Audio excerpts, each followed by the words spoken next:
हार नहीं होती, बिन प्रयासों के कुछ भी कभी हासिल नहीं होता। कोशिश करने वालों की कभी हार नहीं होती, कोशिश करने वालों की कभी हार नहीं होती। गिरते हैं शहसवार मैदान जंग में, वो तिफल ही क्या गिरे जो घुटनों के बल चले। ओ इरादे बुलंद जो ना हो अगर, तो फतह फिर कैसे मिले। कायर की कभी भी दुनिया में जय जयकार नहीं होती, कोशिश करने वालों की कभी हार नहीं होती, कोशिश करने वालों की कभी हार नहीं होती।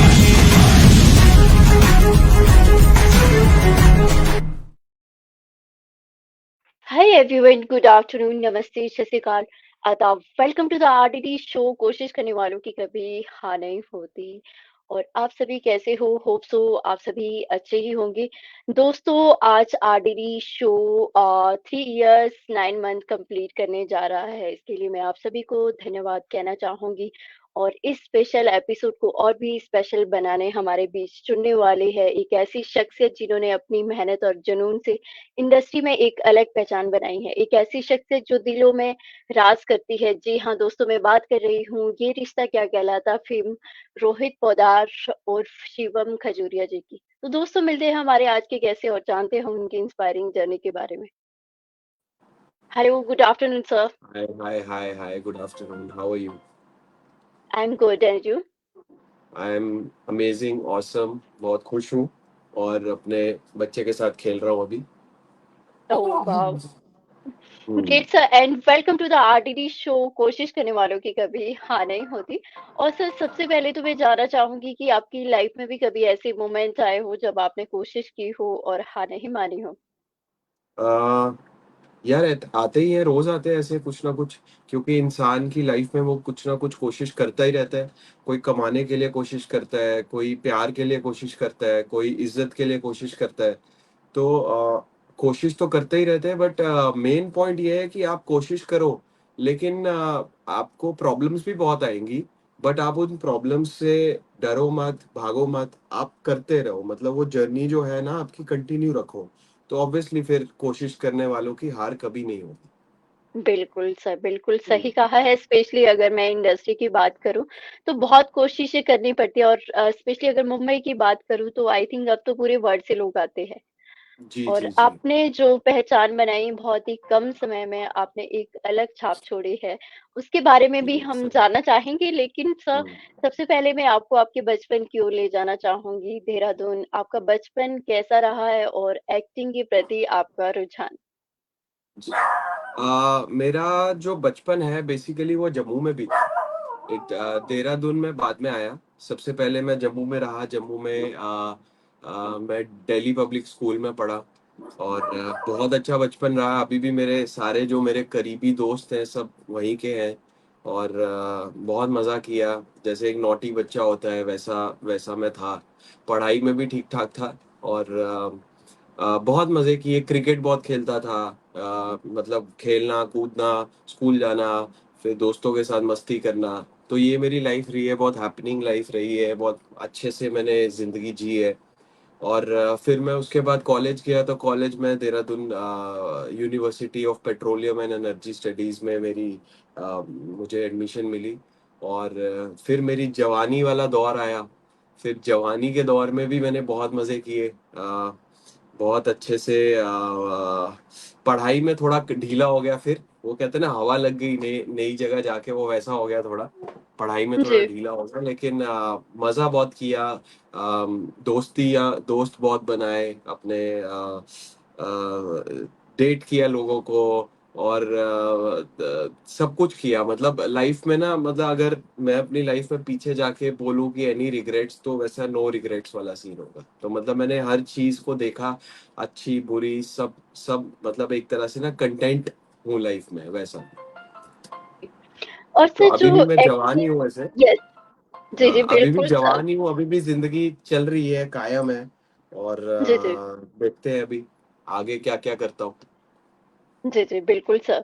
और सर मैंने सुना है आप एक इंजीनियर हो और जो एक्टिंग के जी। प्रति जो आपका रुझान, आपका जो ड्रीम था वो बचपन से ही एक्टर बनना था या फिर इंजीनियर बनना था? तो उसके बारे अ, में हम जानना चाहेंगे क्योंकि आपने मॉडलिंग भी की है और जी, जी, आप जी। मिस्टर देहरादून भी रहे हो, उसके बारे जी। में हम जानना चाहेंगे सर। मैम मेरा कोई ड्रीम तो था ही नहीं बचपन में। मेरा ड्रीम एक्चुअली था क्रिकेटर बनना, क्योंकि मैं बहुत क्रिकेट खेलता था और बहुत अच्छा भी खेलता था। बट फिर ऐसा हुआ कि मुझे समझ में आया कि वो मेरा पैशन नहीं है, मैं बस मज़े के लिए खेलता हूँ। तो जिस चीज़ में मुझे मेरा जुनून ना हो, फिर मैं वो चीज़ करने में मैं विश्वास ही नहीं रखता। मैं अभी भी खेलता हूँ, बट ऐसे शौकिया तौर पे खेलते हैं। तो फिर उसके बाद और कोई ऐसा ड्रीम नहीं था। फिर जैसा हमने भी दुनिया को देखा, समझा कि अरे इंजीनियर बन जाते हैं, अच्छा स्कोप है, लाइफ में आगे फॉरेन जाकर पैसा कमाएँगे। तो ये सब कुछ सोचा और बस इंजीनियरिंग की। फिर मुझे था कि मुझे मैथ्स में मैं थोड़ा कमज़ोर था। मेरे 12th जी, क्लास में भी सिर्फ़ मैथ्स में कम नंबर आए थे, बाकी सब में मैंने अच्छा किया था। तो मैंने कहा यार ऐसी इंजीनियरिंग कोई हो जिसमें मैथ्स ज़्यादा ना हो, कम हो। तो फिर मुझे पता चला कि एक जियो साइंस इंजीनियरिंग करके है रिलेटेड टू पेट्रोलियम इंजीनियरिंग। तो मैंने उसमें एडमिशन ले ली और फिर बाद में पता चला कि भाई यार मैथ्स तो ठीक है, या तो और भी बहुत कुछ है जो मुझे नहीं आता। तो ऐसे-ऐसा करते-करते कोई गोल नहीं था, कुछ नहीं था।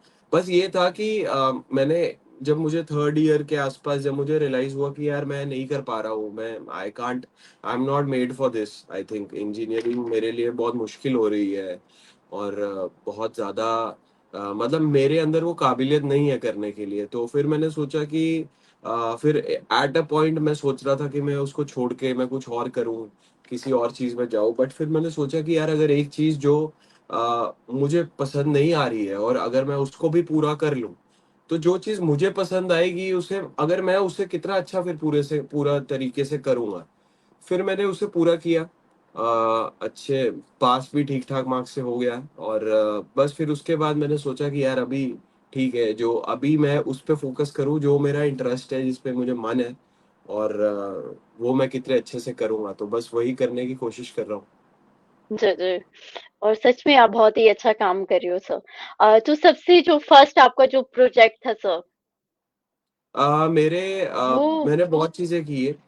मैंने जी, हमेशा सोचा कि आपको क्या होता है कि इंडस्ट्री में सबसे पहले तो लोग जो आस-पास मिलते हैं वो बोलते हैं नहीं आपको ये। और बहुत से लोग आते हैं, मैंने भी देखा है जो नए-नए एक्टर्स आते हैं, बाहर से आते हैं, वो ये सोचते हैं कि यार मैं हीरो बनूँगा, कि मेरे को हीरो बनना है, मुझे बस अभी धर्मा की नई पिक्चर में लॉन्च होना है, student of the year part 3 में मुझे हीरो बनना है या ऐसा बनना है। तो मेरे हिसाब से वो बहुत गलत सोच है, क्योंकि फिर आपको मुंबई ही खुद ही दिखाती है कि बेटा आप जैसे लाखों वहाँ पर बैठे हैं और सबको हीरो बनना है, सिर्फ़ आप ही नहीं हो लाइन में। तो मेरे हिसाब से मेरे मैंने जो सीखा, आपको जो मिले आप करो। आपको जो इज़्ज़त से काम मिले, अगर आपको किस उसमें कोई आपको ऐसा कुछ नहीं है कि आपको पैसा देना। बहुत से लोगों से पैसा लिया जाता है कि आप हमें इतने पैसे दो, हम आपको लॉन्च करेंगे। इन सब चीज़ों में मत पड़िए। आप इज़्ज़त से जो आपको काम मिलता है, आपके कैलिबर से काम मिलता है, हाँ, अगर आपको लगता है कि वो शायद आप मतलब वो काम आपको जस्टिफाई नहीं भी करता, बट आप करिए क्योंकि आप उसी से जी, सीखोगे। आप बहुत से लोग बोलते हैं कि यार हम जो हमारा आज हमें स्क्रिप्ट पसंद आएगी या कुछ ऐसा होगा हम तभी वो चीज़ पकड़ेंगे, बट आपके पास वो पावर भी तो आनी चाहिए। उस वो स्क्रिप्ट चूज़ करने की पावर बहुत टाइम बाद आती है, वो हम जैसे लोगों के पास नहीं है अभी। वो पावर का वक़्त होता है जब आप एक बड़े स्टार बन जाते हो, हाँ, ये मुझे अच्छा लग रहा है, ये नहीं लग रहा है, तो वो एक अलग लेवल है। वहाँ पर भी मैं चाहता हूँ कि हम पहुँचे। तो आप करो, आप काम करो, आप जितना काम करोगे, आप पैसा भी कमाओगे, आप फ्रस्ट्रेटेड नहीं रहोगे और आप एक कुछ सीखोगे जाके। सबसे पहली बात है आप सेट पे रहोगे, 4 लोगों से मिलोगे, आप जी, सीखोगे। तो मेरी हमेशा यही अप्रोच रही है, इसलिए मैं कोई भी छोटा काम, बड़ा काम सब करता गया। मैंने जो पहला काम किया था उसके लिए मुझे आई थिंक ₹2000 मिले थे। नहीं, जी, ₹2000 तो बाद में मिले थे, मुझे शायद 500-600 मिले थे, मैंने पासिंग दी थी एक जगह पे। और इसीलिए दी थी क्योंकि मुझे मैं चाहता था कि मैं सेट का एनवायरनमेंट देखूँ कि क्या होता क्या है सेट पे। मतलब आपने तो देखा है कि पिक्चर शूट होती है, टीवी सीरीज शूट होती है, सब होता है, बट उसके बैक स्टेज में क्या प्रोसेस है, तो वो ऐसे वो जाने नहीं दे रहे थे अंदर। तो मैंने कहा ठीक है, मैं जूनियर बन के मैं चले जाता हूँ, और मैंने देखा कि क्या है, और बहुत कुछ सीखा वहां से। तो इट्स ऑल अबाउट कि आप कितना सीखना चाहते हो, आप कितना, वो कहते हैं ना, आप कितना छलांग मारना चाहते हो, कितनी डेप्थ तक जाना चाहते हो। राइट। तो इट्स ऑल अबाउट जरूर। दैट। और मैं यस जो यस भी ये लोग एब्सोल्युटली। इंटरव्यू देख रहे हैं, मैं सबको यही बोलूंगा कि यार कुछ भी आजकल तो बहुत इजी हो गया है। मतलब 5-6 साल, मतलब 3-4 साल पहले बिल्कुल फिर भी सर। थोड़ा ओटीटी आया था या ये था। अभी तो लोग कंटेंट क्रिएशन में कितना, मतलब यूट्यूब आप चला लो, आप अपना कुछ एक्ट कर लो, वो भी वायरल हो सकता है। तो there are lot of options now. So we right. Are in the best generation right now, मुझे ऐसा लगता है, in terms of right sir, opportunities. Absolutely right. जी जी। ये बात आपने बहुत ही अच्छी कही है, क्योंकि अगर हम पहले की बात करें तो डोर टू डोर हमें ऑडिशन देने जाना पड़ता था, जी लेकिन अब सोशल मीडिया है तो अब कहीं ना जी कहीं हम बहुत कुछ सीख सकते हैं सोशल मीडिया से जी। भी। आपने यूट्यूब की बात की है तो यूट्यूब हम्म, पे भी काफी वीडियोस वगैरह होते हैं, तो कुछ हमारे साथ बच्चे भी जुड़े हुए हैं। ये आपने बहुत ही अच्छा मैसेज दिया है। और सर मैं जानना चाहूंगी आपका, क्योंकि कई जैसे मतलब कई ऐसे सिटी से भी आते हैं, छोटी सिटी से भी आते हैं लोग, मुंबई की अगर मैं बात करूं तो आपका जो ये सफर है देहरादून टू मुंबई का सफर, वो कैसा रहा है सर? कितनी मुंबई प्रॉब्लम्स का आई सफर, है? जी। मैम, सबसे पहली बात तो ये है कि सबसे पहले ये आपका डिसीजन है। अगर मैं देहरादून से मुंबई आया, तो ये मेरा डिसीजन है। मेरे पापा ने मुझे नहीं बोला, मेरी मॉम ने मुझे नहीं बोला, या किसी ने मुझे ऐसे धक्का देके नहीं भेज दिया कि जा तू हीरो बन के आ, नहीं किया। ये मेरा डिसीजन था। और जब आपका डिसीजन हो ना, और जब आपका पैशन हो, तो मुसीबतें मुसीबतें लगती ही नहीं है। बट मैं जनरली चीजें बोलूंगा कि हाँ, ऑब्वियसली स्ट्रगल होता है, क्योंकि Mumbai is an expensive city. It's not a, मतलब या जो चीज आपको दिल्ली में या दूसरी जगह कहीं पे स्मॉल टाउन में आपको 50 रुपए की मिलेगी, मुंबई में 200 रुपए की मिलेगी। तो ये चीज सबसे पहले तो ये चीज आती है। उसके बाद प्रॉपर्टी रेंट। आप, अगर मैं अपने शहर की बात करूं, वैसे तो अब वहां पर भी बहुत रेंट बढ़ गया है। बट ठीक है, 4-5 साल पहले इट वाज आपको 25,000 रुपए में पूरा घर मिल जाएगा। मुंबई में आपको 1 आर के भी नहीं मिलता है ढंग से, अगर आपको अच्छी लोकेशन में लेना हो। तो ये चीजें जो है, ये है। लेकिन मुंबई देता भी बहुत है, जब देता है तो। इनफैक्ट आपके पास अपॉर्चुनिटीज ज्यादा है। छोटे शहर में जी। आपको पता ही नहीं होता, हमें पता ही नहीं होता कि स्टॉक, लोग स्टॉक में भी काम करते हैं, like they earn money through stocks. Mumbai में हर आदमी कर रहा है। तो ये सब चीजें जो है, ये आपको बड़े शहर में पता चलता है। मुसीबतें हैं, मोस्टली फाइनेंशियल है। देन ये भी है कि आप जैसे जाते हो, आप नए नए जाते हो, तो ऑब्वियसली लोग आपकी एडवांटेज लेना चाहते हैं। वो चाहते हैं benefit, monetary wise, emotionally, physically, they want to use you in in in in a certain way. तो आपको उन सब से भी बचना है। किसी की बातों में नहीं आना है कि कोई भी आपको, कोई भी चाहे कितना भी बड़ा डायरेक्टर हो, आपको हीरो नहीं बना सकता है। आपको एक चांस बिल्कुल दे सर। देगा हीरो, आपको ऑडियंस ही बनाएगी। हीरो आपको आपका क्राफ्ट बनाएगा, आपकी किस्मत बनाएगी, सबसे पहली बात है। तो इन चीजों में नहीं आना है। सबसे पहले आप खुद देखो कि आपका कैलिबर क्या है, और आप किस तरीके से जा रहे हो, आपको कितना सीखने की जरूरत है, आपको अपनी पर्सनालिटी में क्या चेंजेस लाने की जरूरत है। कि आपको क्योंकि it's an art which has to face people, in which you have to face people. तो पीपल को फेस करना भी एक आर्ट है। एक्टिंग तो एक आर्ट है, बट लोगों को फेस करना भी एक आर्ट है। उनसे बात कैसे करनी है, अपनी एक छाप कैसे छोड़नी है। तो इस सब पे आदमी काम करेगा, तो ऑब्वियसली वो आगे जाता है। और मुसीबतों की बात है, तो सबसे बड़ी मुसीबत फाइनेंशियली होती है, क्योंकि बहुत ज्यादा गैप है एक छोटे शहर से और एक मुंबई जैसे शहर से, गैप बहुत है। इसीलिए राइट। मैं बहुत से लोगों को कहता हूँ कि आप, मैंने खुद देखा है कि जब मैं थिएटर भी करता था, तो बहुत से लोग सिर्फ एक्टिंग एक्टिंग एक्टिंग। ठीक है, एक्टिंग आप दिन में 2 घंटा भी प्रैक्टिस करो, इट्स ओके। आप 1 घंटा प्रैक्टिस करो, इट्स ओके। काम बहुत जरूरी है। आपको सबसे पहले, जब जेब में 4 पैसे नहीं होंगे ना, आप जी नहीं पाओगे इस शहर में। तो और एक्टिंग से आपको ऐसा नहीं है कि एकदम से पैसा मिल जाएगा या कुछ हो जाएगा। इवन हम अभी भी, although we have a steady income, हम अभी भी स्ट्रगल करते हैं। Because it's such an expensive city. तो इसीलिए कि आप कुछ भी काम मिलता है तो वो करो। मैंने टेली परफॉर्मेंस में कॉल सेंटर में जॉब की है। जब लॉकडाउन हुआ था जी, और मेरे पास आई मैं तब मेरे पास फाइनेंशियली कोई इशू नहीं था, बट मुझे पता जी, था कि अगर I have to survive, so मेरे को एक स्टेडी इनकम चाहिए, क्योंकि लॉकडाउन में you had no other option. तो मैंने किया। तो इट्स ऑलवेज अबाउट आपकी जेब भरी रहेगी तो आपका दिल भी भरा रहेगा, आपका दिमाग खुश रहेगा। बिल्कुल सर, बिल्कुल हम्म, बिल्कुल सही कहा है। और जी अच्छा, आपने थिएटर की बात की है, तो मैं जानना चाहूँगी एक एक्टर के लिए थिएटर करना कितना ज़रूरी होता है? क्योंकि थिएटर बहुत कुछ सिखाता है। जी।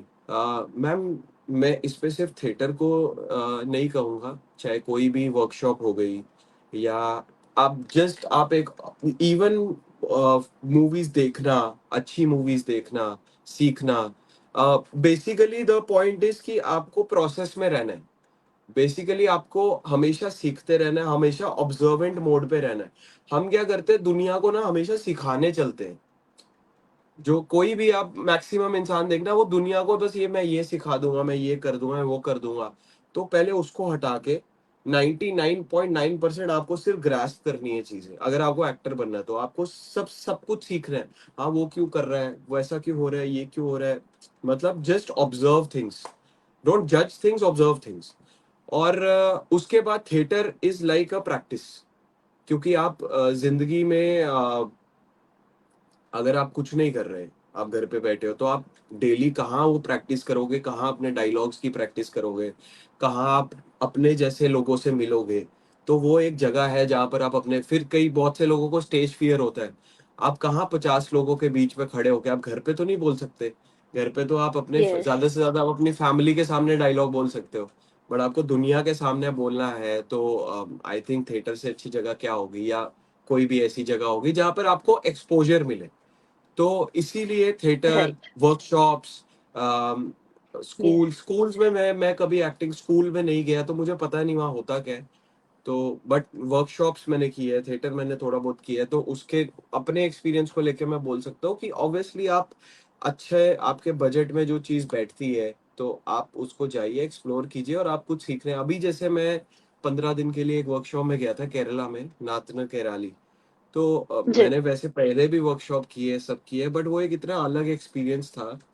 और जो गुरुजी थे हमारे, इतने मतलब ऐसे डिफरेंट आदमी मैंने अपनी लाइफ में नहीं देखे। और लोग हमारे वर्कशॉप के बैच में बहुत से लोग भरतनाट्यम डांसर्स थे। तो भरतनाट्यम डांसर्स की वैसे भी आई मूवमेंट्स और आई के एक्सप्रेशंस एकदम टॉप क्लास होते हैं। बट जब उन्होंने एक्ट करना शुरू भी किया, उन्होंने अपने आप को एक्सप्लोर करके किया, तो मैं तो 5 मिनट ऐसे ही रह गया कि यार ये क्या हो रहा है। मतलब I felt ashamed of my self कि आंखों से ही सब कुछ बयां कर देना it's not an easy task.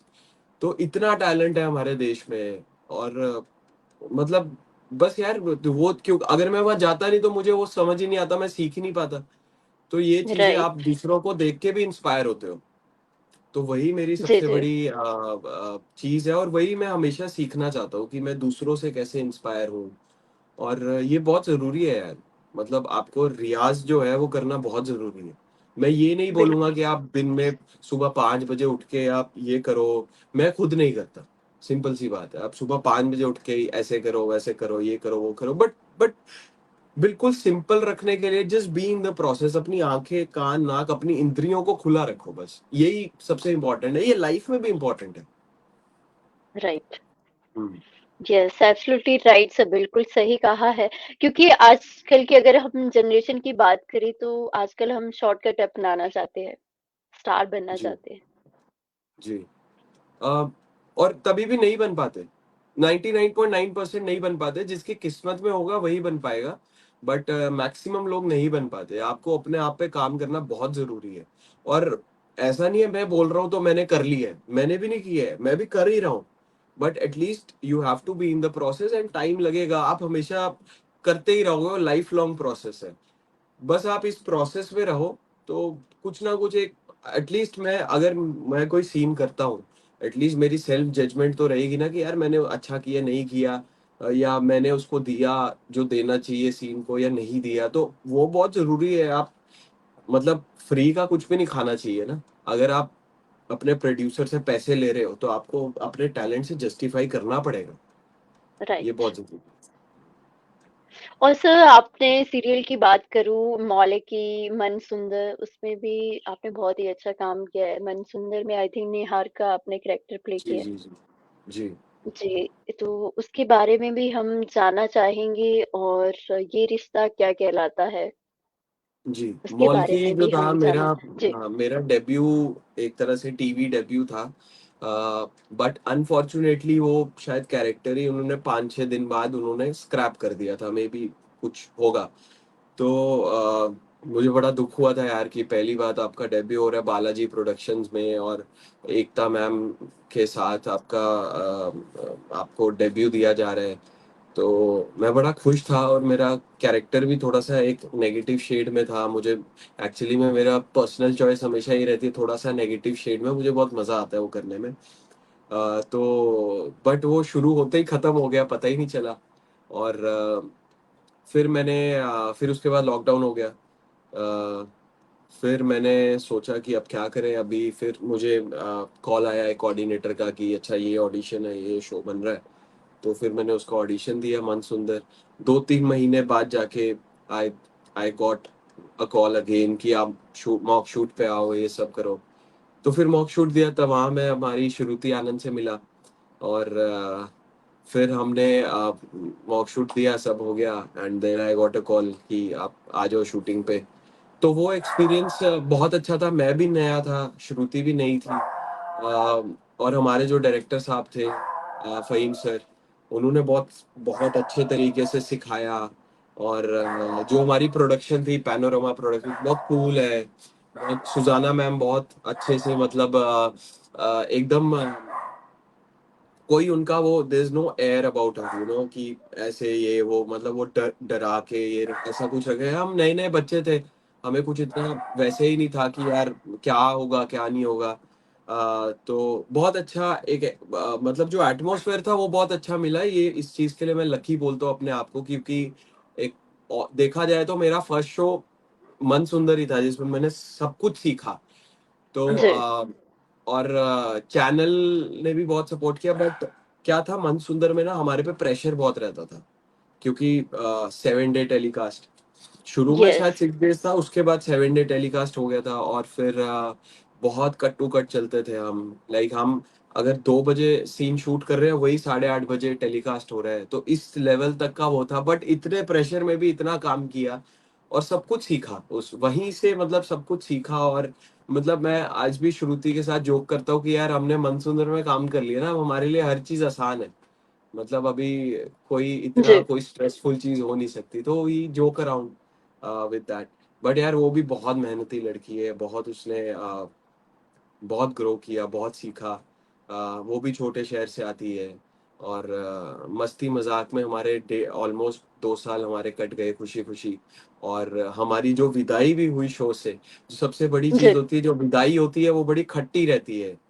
You know productions के बीच या ऐसा एक्टर्स के बीच, हमारी बहुत प्यार से बहुत खुशी खुशी हुई। और सब बहुत अच्छे से हुआ। और अभी भी हमारे मतलब श्रुति के लिए भी मैं बोल सकता हूँ, और मेरे लिए भी, मतलब इतनी पैनोरमा के लिए और सुजाना मैम के लिए, रजत सर, शदाब सर के लिए, सबके लिए इतना दिल से प्यार है ना, क्योंकि अभी भी बस मौका मिले तो हम घुस जाएंगे काम करने के लिए उनके साथ। क्योंकि उन मतलब एक समझ लो ना, एक स्कूल में आता है बंदा, और बिल्कुल। आपको अगर अच्छे टीचर्स मिल जाए तो फिर आपका मन करता है आप उसी स्कूल में रहो, उन्हीं के साथ खाओ पियो, तो वैसा हो गया है। Right sir. और सर और ये रिश्ता क्या कहलाता की बात करूँ तो वो जी, कैसे मिला आपको? और जी। अभी ये रिश्ता की बात करते हैं, जी, तो और ये हम रिश्ता तो की मतलब वेट कर रहे हैं सर रोहित की वापसी कब होगी? रोहित की वापसी होगी, इसकी गारंटी मैं देता हूँ। बट अब रोहित की वापसी भी, क्योंकि रोहित भी ऐसा एक कैरेक्टर है जो अ, मतलब बहुत उसमें फ्लेवर है कैरेक्टर में। क्योंकि एक वो किसी से प्यार करता है, वो किसी और से प्यार करती है, जिससे प्यार करती है वो उसका भाई है। तो वो बेचारा ना हर एंगल से एक तरह से मतलब घुटा हुआ है। अब उसकी एंट्री भी ऐसी ऐसे मोड पे होनी चाहिए, ऐसे लेवल पे होनी चाहिए कि वो खाली ना जाए, वो फीकी ना जाए। तो उसके लिए मैं समझता हूँ कि यार प्रोडक्शन को, राइटर्स को, उनको भी, चैनल को, उनको भी एक बड़ी, एक ऐसा पॉइंट लाना पड़ेगा स्टोरी में जहाँ वो भी एकदम से इवन टीआरपीज और इवन स्टोरी वाइज भी वो अच्छे से जस्टिफाई हो सके चीजें। तो आई थिंक वो भी वो सब भी उस पॉइंट का वेट कर रहे हैं। बट एंट्री होगी इसकी, मैं गारंटी देता हूँ इसकी। मुझे भी गारंटी मिल चुकी है और जल्दी होगी, बहुत ज्यादा वक्त नहीं है, जल्दी होगी। अच्छा हाँ, जी, बात जी। करते हैं अब ये रिश्ता की। तो यस। ये रिश्ता का मुझे ऑडिशन आया। ये रिश्ता की पहले एक अलग कहानी थी, वो मैं पहले भी बता चुका हूँ। पहले जी। एक धवल करके लड़का था, यंग लड़का था, 22-23 साल का, उसकी कहानी थी। तो उसका ऑडिशन दिया मैंने और फिर मुझे बुलाया गया। अच्छा हुआ, सब अच्छा, राजन सर को अच्छा लगा। फिर बाद में कुछ चेंजेस हुए जिसमें वो दो लोगों की कहानी हो गई, अभी दो भाइयों की वैसा हो गया। तो फिर मैंने कहा यार ये मैंने किसी और चीज़ के लिए ऑडिशन दिया था, ये कुछ और हुआ। फिर मेरी बात हुई प्रोडक्शन से। फिर उन्होंने बताया मुझे कि ऐसा नहीं है, आप मतलब आप we really think that you fit the part. फिर मुझे भी लगा कि यार जो चीज है वो जस्टिफाइड है, मैं रोहित के लिए ही जस्टिफाइड हूँ, क्योंकि मैं उसी में वो अपना चार्म दिखा सकता हूँ, जैसा वो कैरेक्टर है और जिस तरीके से जो मुझे प्ले करने को मिला, तो मैं बड़ा कनेक्ट हुआ उससे। तो मैंने कहा ठीक है, I do it, even though I knew कि बीच में एक ब्रेक आएगी। अ, तो फिर बस फिर जब मैं गया सेट पे, तो अरमान, अबीरा, रूही, ये सब तो हम सब मतलब एक ही कैटेगरी के हैं, एक ही एज ग्रुप के हैं। यस। बट फिर दादी सा, मासा, जो चाची, सिकंदर सर, ये सब जो अनीता मैम, ये सब जो है, ये सब मतलब एकदम मंझे हुए कलाकार हैं। और मुझे बिल्कुल। लगा कि यार क्या होगा, कैसे होगा, किस तरीके से वो रिएक्ट करेंगे। मतलब आपको थोड़ा डर लगता है ना, बड़े सीनियर एक्टर्स के साथ आप कुछ गलत आपके मुंह से जी। ना निकल जाए, कहीं उनको बुरा ना लग जाए, कहीं एम्बैरेसमेंट फील ना हो मुझे। तो लेकिन कसम से वो हमसे भी ज्यादा कूल है, ये मैं आपको बोल सकता हूँ, इतने कूल हैं वो लोग। जी। अनीता मैम तो ऐसा है कि लाइक सबसे ज्यादा कनेक्शन अगर मेरा सेट पे किसी के साथ है, अनीता मैम के साथ है। क्योंकि जी। She has absolutely no air about her, और इतने प्यार से, इतने अच्छे से वो बात, सिर्फ मेरे साथ ही, सबके साथ है वो वैसे।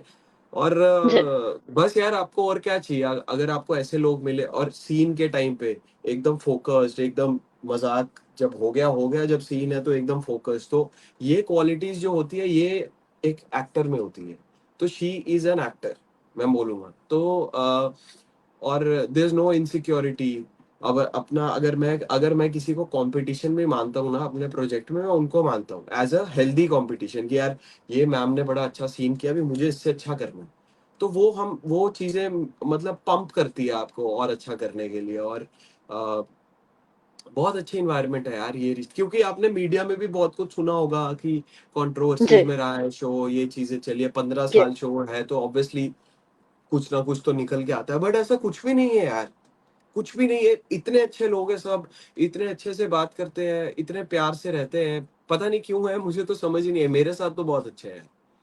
और जी। जी। अभी भी मतलब मैं सबके साथ टच में हूँ, सबके साथ बात हो रही है, मुझे क्लैरिटी दी जा रही है कि क्या होगा क्या नहीं होगा, वरना नहीं मिलती है, वरना कहीं भी नहीं जी। मिलती है। आपको आपको बिल्कुल। बताते तक नहीं है कि यार क्या होगा, कब आएगा, कब नहीं आएगा, इतनी अच्छी क्लैरिटी है। दे आर आस्किंग मी कि भाई कोई प्रॉब्लम है, कुछ है तो हमें बता, we are there to sort it out. So it's like कि मतलब बहुत अच्छे तरीके से उन्होंने मैनेज किया है, तभी शायद शो 15 साल भी चल रहा है, वरना कहाँ चलते। यस, तो यस, राइट सर। बहुत अच्छा एक्सपीरियंस है। And about my Rohit character, तो रोहित तो वैसे भी जो उसका एनर्जी लेवल था, मतलब है अभी भी, जो उसका एनर्जी लेवल है, लास्ट में तो उसका दिल टूट गया, बट शुरू में जो एनर्जी लेवल था, मेरा उसका आधा भी नहीं है। मैं बहुत आराम से, बहुत शांति से, बहुत सेंसिबली बात करता हूँ, और वो तो एकदम लाइव वायर है। तो जब मैं, मुझे डायरेक्टर सर यही बोल रहे अरे बढ़ा, एनर्जी बढ़ा और बढ़ा, तो 2-3 दिन जब मैं उसमें सेट हो गया कि अच्छा उसकी ये रेंज है, फिर मैं उसको जीने लग गया कि रोहित क्या है। फिर मेरी रियल लाइफ में भी एनर्जी थोड़ी बढ़ गई तो बट बहुत मजा आया यार, बहुत मजा आता है रोहित करके, और अभी बस जल्दी से वापस ज्वाइन करूं। यस यस, और हम भी वेट कर रहे हैं। और सर ऑडियंस का भी बहुत प्यार मिला आपको, मैं देखती बहुत हूँ ज्यादा, आज भी। यस, बहुत इंस्टा ज्यादा। देखती हूँ तो रोहित की वापसी चाहते हैं, तो उसके बारे जी जी। में मैं जानना चाहूंगी सर। यार ऑडियंस का मेरे पास कोई तोड़ नहीं है, मतलब मेरे पास कोई ऐसे ब्लूप्रिंट नहीं है, मैंने बस दिल से काम किया। और जी जी। जो भी आगे भी करूंगा, ये प्रॉमिस है मेरा ऑडियंस को कि दिल से काम करूंगा, ऐसे आधे मन से कभी काम नहीं करूंगा, चाहे अच्छा करूं बुरा करूं वो आप लोगों के हाथ में है, बट दिल से करूंगा। और बस यार ये ऊपर वाले की कृपा है कि ऑडियंस को अच्छा लग गया, और ऑडियंस को अच्छा लग गया शायद इसीलिए सबको अच्छा लग गया। तो मैं क्या बोलूं इसमें, मतलब मुझे नहीं पता कि कैसे लगा क्यों लगा, वो तो ऑडियंस ही बता सकती है, but I am very happy कि ऑडियंस को अच्छा लगा। और मैं अभी जब जाऊंगा तो और कुछ ऐसे फ्लेवर्स लाऊंगा और मेहनत करूंगा, जितना मैंने अभी 2-3 महीने में थोड़ा बहुत 1-8% और सीखा होगा, तो वो चीजें भी डालूंगा। और आई होप कि ऑडियंस को और पसंद आए, और हमारा शो जो है वो टॉप पे जाए। यस यस, क्योंकि आई थिंक टॉप 3 में तो आई थिंक चल ही रहा है, ये रिश्ता क्या कहलाता है, शायद लेकिन रोहित इस को वीक बहुत मिस शायद, करते हैं। हाँ। जी जी जी जी, इस वीक शायद थोड़ा सा हुआ आगे पीछे, बट ये सब चलता रहता है यार, ये सब जी पार्ट जी। एंड पार्सल यस है यस बिजनेस का। तो आज 4 जी पे है या जिस पे भी है, कल 1 पे हो जाएगा।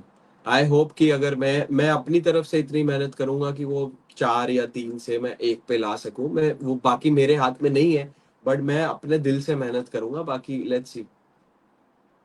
यस। और हम भी वेट करेंगे। और सर समृद्धि शुक्ला जो कि बहुत ही टैलेंटेड है, जी उनके साथ आपका एक्सपीरियंस मैं जानना चाहूंगी सर, उनके यार, साथ बहुत अच्छा, बॉन्डिंग। बहुत जी। अच्छा, मतलब एक तो बहुत सीरियस है काम को लेके, अपना मेहनत करती है पूरा ध्यान से, और दूसरी बात है सुनती है। एक्टर की सबसे इम्पोर्टेंट चीज है कि वो दूसरों के जो एक कुछ अगर कोई अच्छी एडवाइस है तो वो सुनती भी है। जैसे मैंने देखा है डायरेक्टर सर ने अगर 1-2 बार उसको बोला है कि इसको थोड़ा ऐसे कर वैसे कर, शी लिसन्स। और ये बहुत अच्छी क्वालिटी है उसकी, और बहुत चिल है, बहुत मस्त है, अपने काम को एंजॉय कर रही है, वो आपको स्क्रीन पे भी दिखता है। जो जो एक्टर अपने काम को एंजॉय करता है ना, वो ऑडियंस स्क्रीन पे पकड़ लेती है कि यार ये अपना दिल से काम कर रहा है, तो वो भी वैसे ही है। तो वो बहुत दिल से काम कर रही है और बहुत अच्छी लड़की है। और ऑन अ पर्सनल लेवल मेरी गॉसिप पार्टनर है सेट पे। अ, हम ओह दोनों गॉसिप करते रहते हैं एक दूसरे से, जी। मतलब हाँ, मतलब we are like Karan Johar and Kareena Kapoor. तो एक ओह दूसरे से गॉसिप चलती रहती है। और बहुत अच्छी है यार, बहुत अच्छी लड़की है, दिल से आई रिस्पेक्ट हर, दिल से मैं उसकी बहुत रिस्पेक्ट करता जी जी। और हूँ। जी। सर अगर एक्टिंग की बात करूँ तो आपकी मेन इंस्पिरेशन कौन रही है, जिन्होंने आपको इंस्पायर किया है? क्योंकि हमारी कोई ना कोई इंस्पिरेशन रहती है। जी, जी।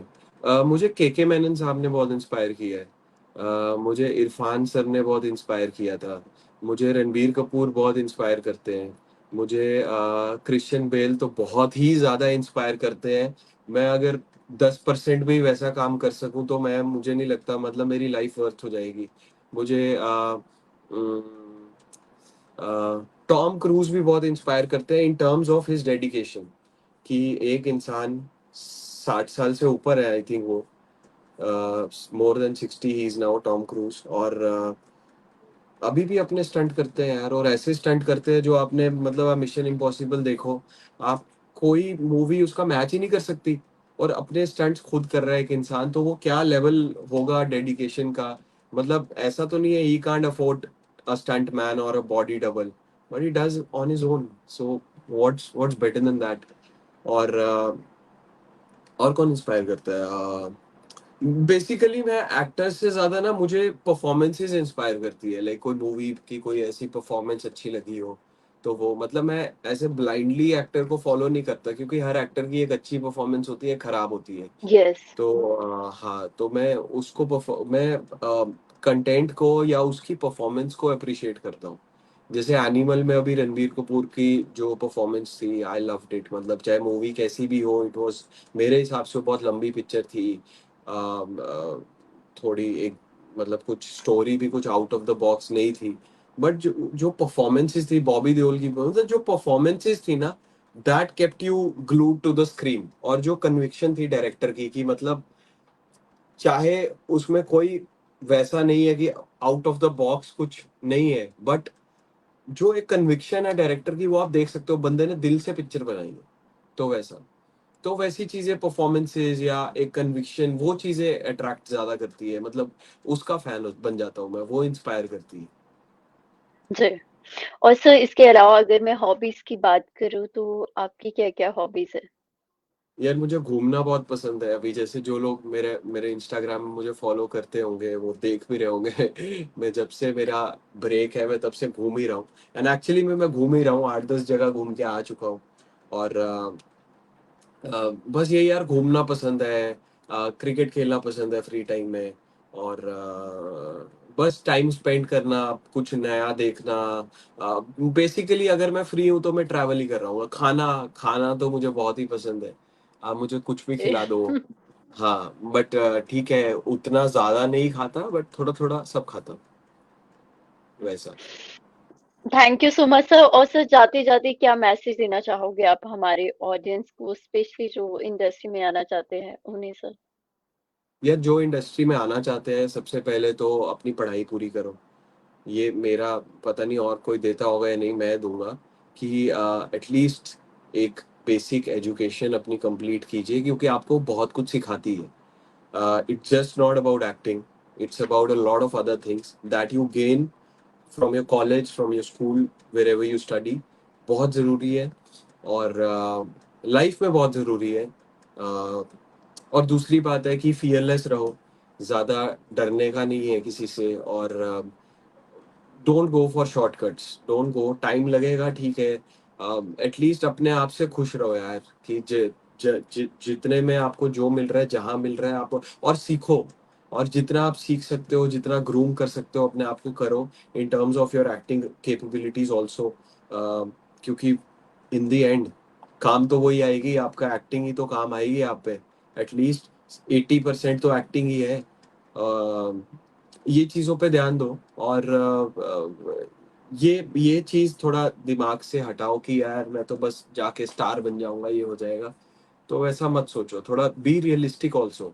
सोचो भी, इमेजिन करो कि ये हो सकता है, ऐसा हो सकता है, मतलब अपने आप को रिस्ट्रिक्ट मत करो। But in the end realistic भी रहो कि मैं कितने पानी में हूँ, आपको पता होना चाहिए कि मेरा क्या अभी लेवल है, मैं कहाँ जा सकता हूँ, that is a different thing.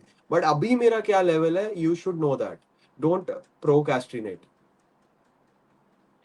Thank you वैसा। so much, sir. Thank you so much for giving me your thank you, thank valuable you. time. It was a great experience with you. Thank you so pleasure, much, sir. Pleasure. अच्छा एक Thank you बात so much. बताइए, Bye-bye. आपका, जी, जी। आपके ये जो आपका channel है, RDT शो, रिट्स टाइम डेरिल, इसके पीछे की Yes. कहानी क्या है? जी, जी। एक्चुअल में 17 जून 2020 को जब बहुत ही क्रूशियल टाइम था सर, तो मैंने ये शो स्टार्ट किया था the RDD show. I am a big okay, fan of Dimebag Darrell. Actual में आई एम अ गिटारिस्ट। तो ओके। उनके उससे यस, तो मतलब लाइफ में काफी कुछ होता है, तो मेरे मन में आया कि मुझे एक शो स्टार्ट करना चाहिए। तो मैंने ये शो स्टार्ट कर दिया, कोशिश करने वालों की कभी हार नहीं होती। और जी, जी, जी। 17 जून को मैंने ये शो स्टार्ट किया और अभी तक मैं ये शो कर रही हूँ। तो जी, काफी नहीं, लोगों वो से मैं बहुत अच्छी। इंस्पायर हुई और मुझे भी सीखने का मौका मिला। वही है ना, आपको इंडस्ट मतलब जी, अपने अपनी सेंसेस को खोल के रखो। और टेंशन मत यस, लो यार, लाइफ में पता नहीं लोग बहुत सीरियसली ले लेते हैं जिंदगी को। जिंदगी इतना जी, जी, सीरियसली लेने बिल्कुल, वाली चीज ही नहीं है। मस्त यस, रहो, खाओ पियो, ऐश करो, पैसा कमाओ, काम करो, जी, घर आ जाओ, फैमिली के साथ टाइम स्पेंड राइट, करो, और क्या इससे ज्यादा और क्या है। थोड़ा सोसाइटी के बारे जी, में सोचो। एटलीस्ट दस जी, परसेंट हर आदमी 10% सोच ले, उससे बहुत कुछ हो जाएगा। मतलब अगर जी, आप 1 लाख बिल्कुल, रुपए कमाते हो तो 10 10 रुपए, 20 रुपए, 100 रुपए, 50 रुपए, जितने भी आपके पास है, थोड़ा सोसाइटी के लिए सोचो। और क्या है, और लाइफ में है क्या, यही एक, जी, जी, इसी बिल्कुल सर, एल्गोरिदम पे पूरी दुनिया चल रही है। कोई, जी, जी, बस ये है कि कोई ज्यादा कमा रहा है, कोई कम कमा रहा है, कोई ज्यादा काम कर रहा है, कोई कम कर रहा है, कोई ज्यादा खुश है, कोई राइट, कम खुश है। और कुछ तो नहीं है, बट वो बेसिक एल्गोरिदम तो सेम है। तो फिर इतनी टेंशन क्यों राइट, लेनी, है ना? बिल्कुल सर, यस, चलो, तभी तो जो शो की थीम है, कोशिश करने वालों की कभी ठीक हार है नहीं भाई, होती, बाय और जी। जो कोशिश करते हैं उनकी कभी हार नहीं होती। सो एक्चुअली कोशिश कोशिश का मैं आपको बताता हूँ, जो मेरी ऑब्जर्वेशन है, जी, कोशिश से डरते हैं लोग। प्रॉब्लम ये है कि यस, लोग कोशिश करने से डरते हैं कि यार ऐसा होगा तो ये हो जाएगा, अगर नहीं हुआ तो वैसा हो जाएगा।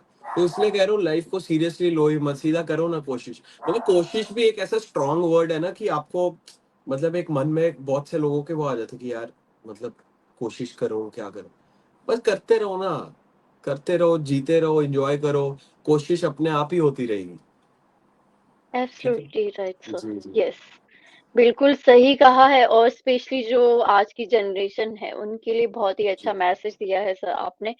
And thank you so much sir, सच में आज हमें भी आपसे सीखने का मौका मिला। जी, थैंक यू सो क्योंकि मच। यस, तो हमारे लिए भी एक ये जो इंस्पायरिंग जर्नी है आपकी, और हमने बहुत कुछ सीखा। आई थिंक हमारी ऑडियंस भी, कुछ हमारे साथ बच्चे भी जुड़े हैं, कुछ एक्टर भी जुड़े हैं, डायरेक्टर भी जुड़े हैं। सभी को मैं थैंक यू कहना चाहूंगी, and thank you so much sir, आपने अपना कीमती समय हमें दिया। बहुत ही अच्छा लगा सर आपसे बात करके। Thank you so much sir. मुझे भी thank you so much, and I wish कि हम साथ में एक और अच्छा इंटरव्यू करें यस, और डेफिनेटली कुछ सर। और कंटेंट लेकर आए। और जी जी बिल्कुल। बस यार, just keep up the good work. और it was lovely talking to you, you have been such a nice same host. Here. और thank you so much sir, let's see. Thank you so much, it means a lot. Thank you. Thank you so much sir, bye bye. Thank you so much everyone, और इसी तरह से देखते रहिए the RDD show, कोशिश करने वालों की कभी हार नहीं होती।